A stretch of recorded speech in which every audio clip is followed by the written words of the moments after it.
ఈ లొకేషన్ని మబ్బు ఇంతలాగా కమ్మేస్తుందని అస్సలు ఎక్స్పెక్ట్ చేయలేదు. సో మీరు చూస్తే కంప్లీట్గా మా చుట్టుపక్కల మొత్తం అంతా కూడా పొగమంచు, వర్షంతో కూడిన పొగమంచుతో పాటు కంప్లీట్గా నిండిపోయింది. ఈ ప్లేస్కి రావడానికి బస్సెస్ ఫెసిలిటీస్ కూడా ఉంటాయి. ఎంట్రన్స్ ఫీజు కూడా చాలా తక్కువ ఉంటుంది.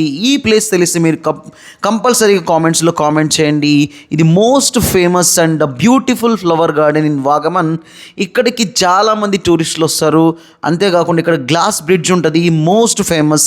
దాంతోపాటు సెల్ఫీ పాయింట్స్ ఉంటాయి అండ్ మోస్ట్ బ్యూటిఫుల్ లొకేషన్స్ ఉంటాయి విత్ కలర్ఫుల్ లైటింగ్స్ ఉంటాయి అన్నమాట. ఎంతో అందంగా ఉంటుంది అసలు లొకేషను. తప్పకుండా మీరు వాగమన్ విజిట్ చేస్తే డెఫినెట్గా ఫ్లవర్ గార్డెన్ని మాత్రం అస్సలు మిస్ అవ్వకద్దు. చాలా అంటే చాలా బ్యూటిఫుల్గా అయితే అనిపిస్తుంది. బట్ మేమైతే డిసప్పాయింట్ అయిపోయాం. ఈ పొగ మంచులో మేము కంప్లీట్గా గార్డెన్ ఎక్స్ప్లోర్ చేయలేకపోయినాం. సో అలానే మీరు వెళ్తే చిల్ అవ్వండి, అలానే మన ఛానల్ని సబ్స్క్రైబ్ చేయండి.